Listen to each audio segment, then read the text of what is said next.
Hi guys, Ellie here again, and a quick thoughts on Tottenham's performance this last weekend and coming up tomorrow. So Sunday against Crystal Palace, I gotta admit that I didn't watch it. So because of other extenuating circumstances, I actually had to go pickleball at 7 a.m. So I did 2 hours of pickleball because I had to go out after that to go and see this Raiders Chiefs game at Allegiant Stadium. So I got to admit that sometimes I do misschedule things only because, I have so many things going on, and if I don't do one thing or another, something misses out. So apologies, I didn't watch the Tottenham game live, but apparently I didn't miss anything. So maybe that was a good choice on my part, because what I'm told is we played really terrible. And so when I hear stuff like that, I can't bring myself to watch the highlights because I know that they're just going to make me sad. So yeah, the result is 1-0 to Palace. And yeah, that's really all I have to say about it. I think we are a pretty mid-table team at the moment. It takes time. This is what a rebuild looks like, I heard someone say. And I wanted to point out something from Colin. Colin wrote some amazing rant the other day, and so this is about the game before. So not the Crystal Palace game, but obviously talking about Timo Werner in particular. So Colin says Ange didn't bring green light, offering to bring Odebert in for nothing. If he's fit, Timo doesn't even make the bench in my book. He'll likely end up at one of the bottom third table clubs in January, unless Ange wants to retain him as a third level backup, like he pretty well is assigned to be right now. Madders needs to look over his shoulder, with Kulu playing out of his skin in this new central role. I did remark how great he was there in pre-season. In a weird sort of way, Ange is the most unpredictable member of the setup right now. Making that comment about always winning something in the second season is a great motivator, but where does it sit with if we don't? So I think he shouldn't have said that at all. I think it's kind of, you're setting yourself up for all the journos and media people to just have at you. Oh, you said you were going to win something in the second season and you didn't. So I don't like that at all.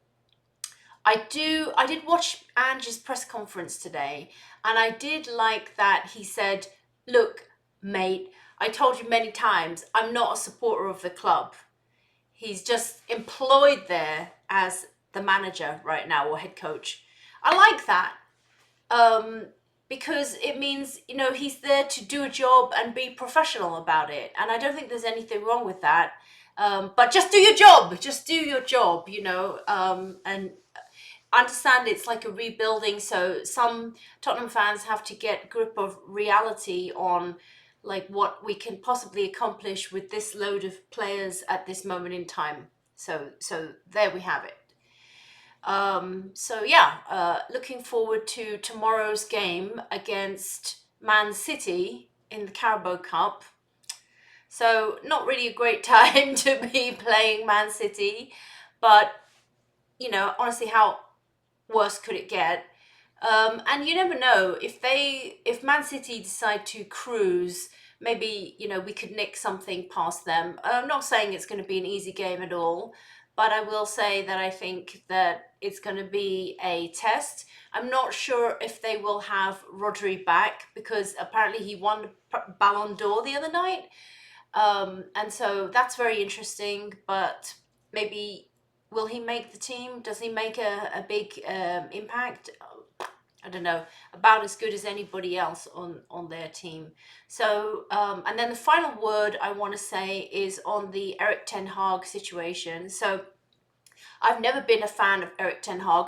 Not that I care about Man United, but I just think it's really funny how I remember in his very first game that he had, I think it was against Brentford, and I saw the lack of sort of it's kind of like involvement in the game as it was.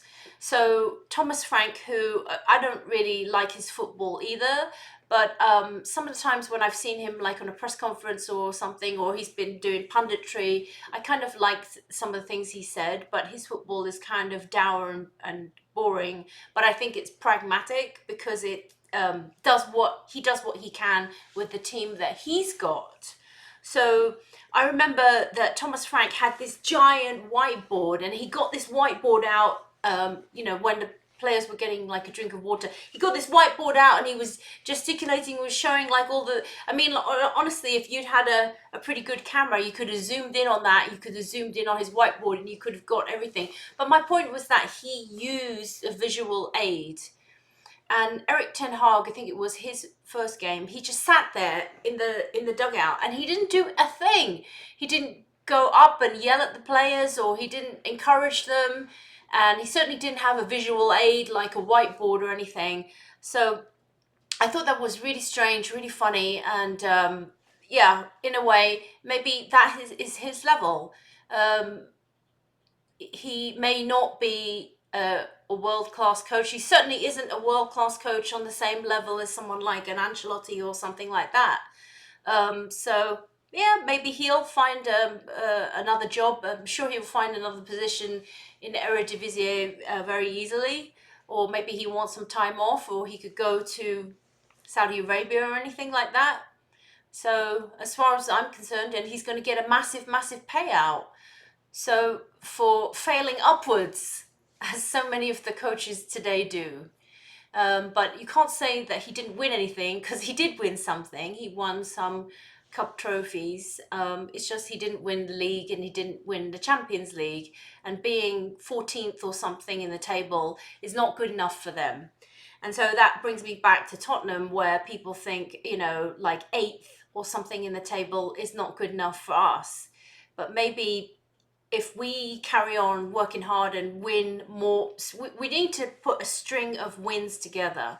And once we do that, I think we'll get to, the Champions League places, at least 4th or 5th. Maybe Europa League is where we are right now with the players that we got.